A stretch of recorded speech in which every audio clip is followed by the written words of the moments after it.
Hello दोस्तों, आज का हमारा विषय है फ्यूल इंजेक्शन सिस्टम। आज हम फ्यूल इंजेक्शन सिस्टम के बारे में जानने वाले हैं कि यह कितने प्रकार के हैं, कौन कौन से हैं। तो चलिए शुरू करते हैं। फ्यूल इंजेक्शन सिस्टम को समझने से पहले हम ये जानते हैं कि ये कितने प्रकार के होते हैं, कौन कौन से हैं। तो देखिए, सबसे पहले यहाँ पर आप देख रहे हैं कि जो सबसे पहले फ्यूल इंजेक्शन सिस्टम आया, यह था air blast system. Air blast system आज के समय में काम में नहीं लिया जा रहा है, क्योंकि इसके बाद जो आया जिसने इस इंजेक्शन सिस्टम की जगह ली वो था सॉलिड इंजेक्शन सिस्टम या फिर मैकेनिकल इंजेक्शन सिस्टम के नाम से जाना जाता है, जिसमें सबसे पहले इंडिविजुअल पंप या जरक टाइप पंप को बनाया गया। उसके बाद डिस्ट्रीब्यूटर या रोटरी टाइप पंप बनाया गया। फिर इसके बाद पीटी पंप, ये भी इसी के अंदर आता है।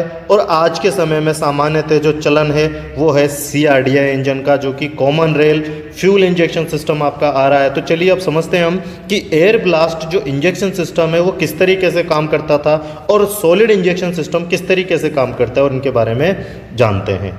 तो यहाँ पर अगली आप इस इमेज में, इस स्लाइड में देख रहे हैं कि यहाँ एक चित्र है जो कि इंजन का बनाया गया, इंजन का दर्शाया गया है। इसमें आप देखेंगे कि यहाँ पर क्या किया गया है कि इंजेक्टर जो है ये ऊपर की तरफ लगाया गया है, लेकिन उससे पहले एक एयर पंप यहाँ पर लगाया गया है। यह एयर पंप जो है यह क्या करता था, हमारे इंजन में हवा को प्रेशर से भर के रखता था। वहीं दूसरी तरफ जो इंजेक्टर है, इसके माध्यम से फ्यूल को क्या किया जाता था, भर दिया जाता था। तो अब ऐसी स्थिति में क्या होता था कि हमारा जो फ्यूल पंप है और जो हमारा एयर पंप है, इनके द्वारा एक साथ जो है कंबशन चेंबर में फ्यूल का छिड़काव किया जाता था। और इस तरीके से गर्म हवा पर डीजल या हम ये कहें कि पेट्रोल जो है यह डाला जाता था, जिसके बाद उसे स्पार्क द्वारा या फिर हीटर प्लग के द्वारा जो है जलाया जाता था। तो इस तरीके से यह एयर ब्लास्ट सिस्टम था, जिसके लिए हमें बहुत ज़्यादा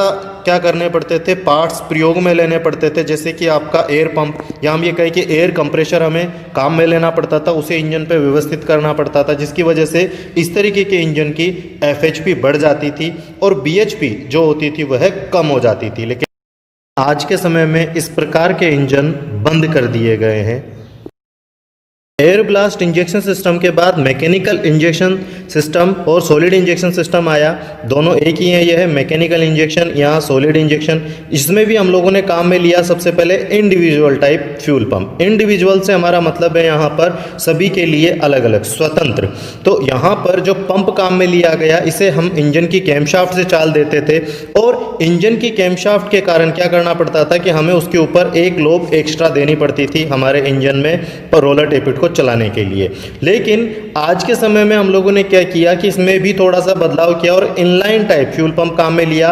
इनलाइन पंप को जरक टाइप के नाम से भी जाना जाता है, जिसके अंदर आप देखेंगे कि ये विभिन्न प्रकार के जो पंप हैं वो हमने क्या कर दिए, एक ही लाइन में बना दिए। अब चाहे ये आपके 4 सिलेंडर हो, 3 सिलेंडर हो, 6 सिलेंडर हो, 12 सिलेंडर हो, उन सब के लिए अब हम एक ही पंप क्या करते हैं, काम में ले लेते हैं। इसीलिए एक ही लाइन में होने के कारण इन्हें इनलाइन पंप के नाम से जाना जाता है। और इस पंप में जो व्यवस्था दी जाती है, तो सभी पंपों में आप जब यहाँ देख रहे हैं कि इस तरीके से इसमें barrel, plunger, delivery valve, delivery sheet और होल्डर के साथ फिर यहाँ पर हाई प्रेशर पाइप जो है लगानी पड़ती थी। तो इसी तरीके से हम सभी प्रकार के यहाँ पर जो आप पंप देख रहे हैं, इसमें क्या किया जा रहा है, इन सब में भी ये सारी व्यवस्थाएं की जाती हैं। तो चलिए एक बार इसको हम प्रैक्टिकली समझते हैं कि ये किस तरीके से काम करता होगा और ये किस तरीके से इसके अंदर पंप में जो ये सारी चीज़ें होती हैं, इसके पार्ट्स जो होते हैं, इनके बारे में जानते हैं। तो हमने यहाँ पर एक पंप का पार्ट जो है वो पूरा खोल के बाहर निकाला हुआ है। तो चलिए हम जानते हैं इनके भागों के बारे में और जानते हैं साथ के साथ कि किस तरीके से काम करते हैं। तो देखिए, सबसे पहले नीचे की तरफ हम बात करें तो यह रोलर टेपिट कहलाता है, और इसके अंदर हम अगर देखें तो रोलर पिन, रोलर और रोलर बुश होते हैं। ये 3 पार्ट जो हैं इस तरीके से इसके होते हैं, और जो कि लगे होते हैं हमारे रोलर टेपिट पर। और रोलर टेपिट पर यहाँ पर जो ये एक एडजस्टिंग स्क्रू दिया जाता है, ये एडजस्टिंग स्क्रू नट दोनों इसके अंदर साथ होते हैं। यह हमारे इंजन में फेजिंग के लिए इसे काम में लिया जाता है। इससे हम हमारे प्लंजर की स्ट्रोक लेंथ जो होती है उसे घटाते हैं या बढ़ाते हैं। इसको यदि ल्यूज कर दिया जाए तो ये जैक की तरह काम करता है कि इसे यदि ऊपर की तरफ, जैसे जैसे मैं ल्यूज करता जाऊंगा तो ये ऊपर की तरफ आएगा। अगर मुझे इसे लॉक करना है तो उसके बाद नीचे का जो नट है इसे खोल करके मैं क्या करूंगा, नीचे की तरफ से टाइट कर दूंगा। तो इस तरीके से यह क्या हो जाएगा, वापस नीचे नहीं जा पाएगा। तो इस तरीके से एडजस्टिंग के लिए दिया जाता है।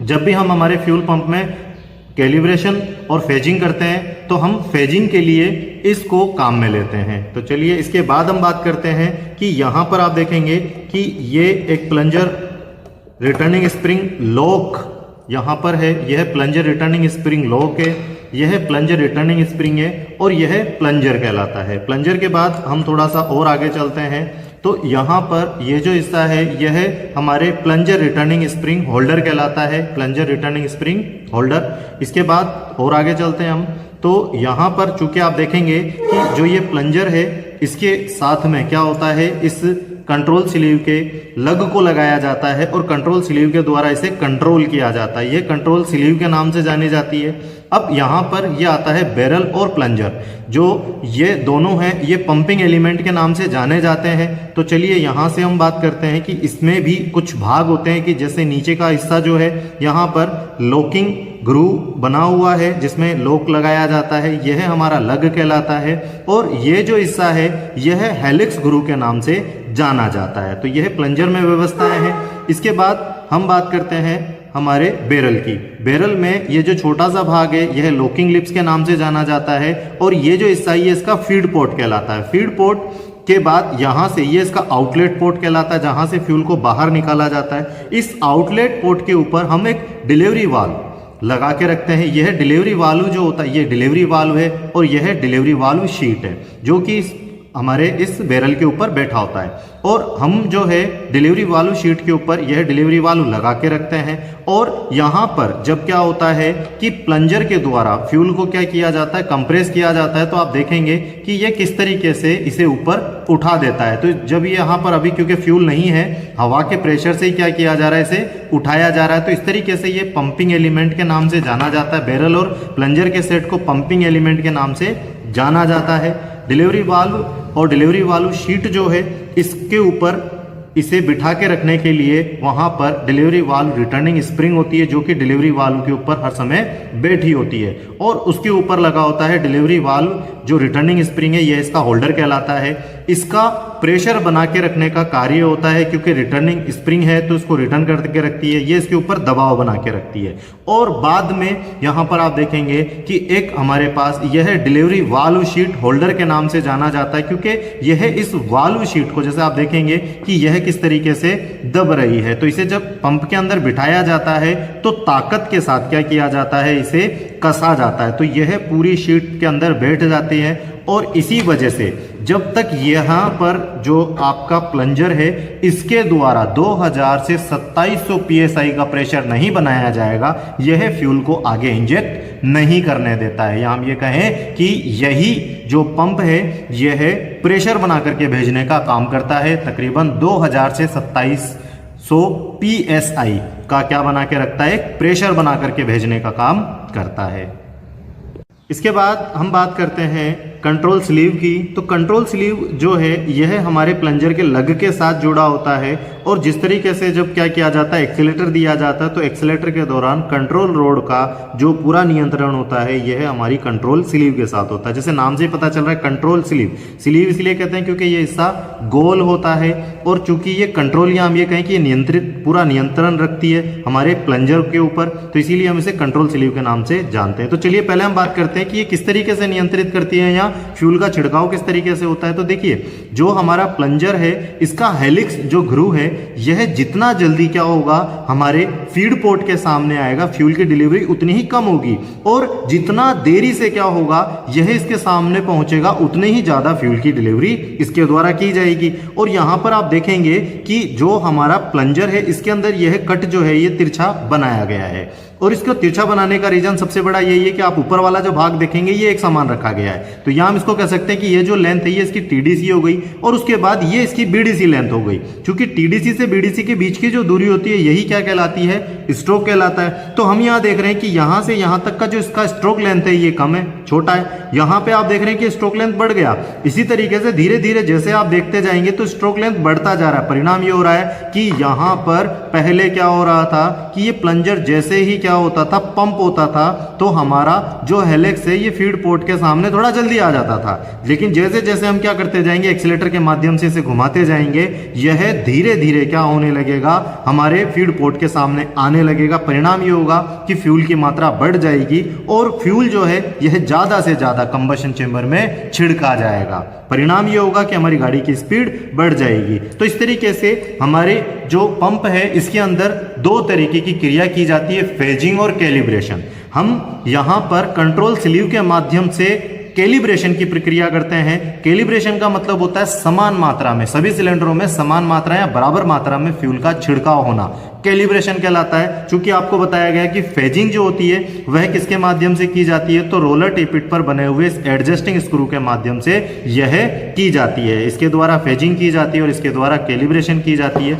कैलिब्रेशन के लिए भी आप देखेंगे कि यहाँ पर जो हमारी ट्रूथ क्वाड्रेंट है इसके ऊपर लगा हुआ जो स्क्रू है इसे ल्यूज करके, यह एडजस्टिंग स्क्रू है, इसे ल्यूज करके हम जो है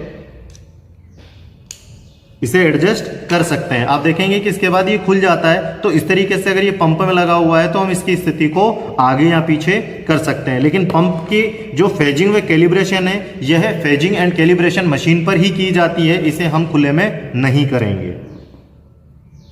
इसके बाद हम बात करते हैं डिस्ट्रीब्यूटर टाइप या रोटरी टाइप जो हमारा फ्यूल पंप है यह किस तरीके से काम करता है। तो देखिए इसमें क्या होता है कि एक तो हमारी स्थिर हाउसिंग होती है जिसके अंदर क्या किया जाता है, एक रोटर जो है चलाई जाती है जिसके आगे स्क्यू गियर लगा होता है और इसे क्या किया जाता है, हमारे इंजन के द्वारा चाल दी जाती है। जिसमें क्या किए जाते हैं, दो तरीके की व्यवस्थाएं दी जाती है। जैसे कि सबसे पहले आप देखेंगे कि इसके अंदर एक हमारा फीड पोर्ट इसके साथ जुड़ा होता है। ये जो हिस्सा है ये हमारे फ्यूल फीड पंप के लिए होती है ताकि जो फ्यूल फीड पंप के द्वारा जो फ्यूल को फीड किया जाता है वो इस लाइन में आता है और इस ट्यूब में क्या किया जाता है, हर समय भर के रखा जाता है। और पीछे वाला जो भाग होता है यह हमारे प्लंजर के साथ जुड़ा हुआ होता है और प्लंजर वाला जो भाग होता है इसमें एक बैरल में दो प्लंजर लगते हैं। जी हाँ, इसमें पंपिंग एलिमेंट जो होता है वो एक ही होता है, लेकिन इसमें पंपिंग एलिमेंट में जो बैरल होता है इसमें एक बैरल के साथ दो प्लंजर काम में लिए जाते हैं, जिसके लिए पीछे की तरफ आप देख रहे हैं कि एक कैम बनी होती है।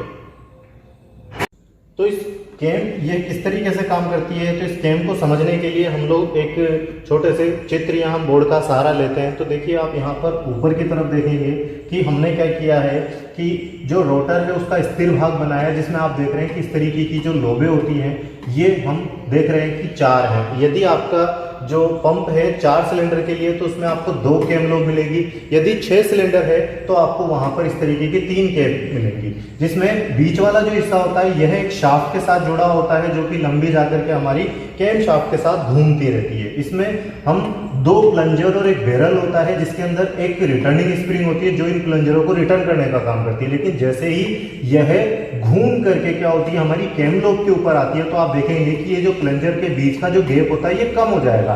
परिणाम ये होता है कि यहाँ पर जो ये फ्यूल है ये कंप्रेस होगा। तो इस तरीके से जैसे ही हमारी इस कैम लोब से क्या होता है, प्लंजर नीचे की तरफ आएगा तो जो प्लंजर है रिटर्निंग स्प्रिंग इन प्लंजरों को दूर कर देगी, जिसकी वजह से यहाँ बीच में वैक्यूम उत्पन्न होगा और जो फ्यूल है यह यहाँ पर भर दिया जाएगा। तो चलिए इसको वापस से देखिए, आप इमेज के माध्यम से यहाँ देखते हैं कि ये किस तरीके से काम करता होगा।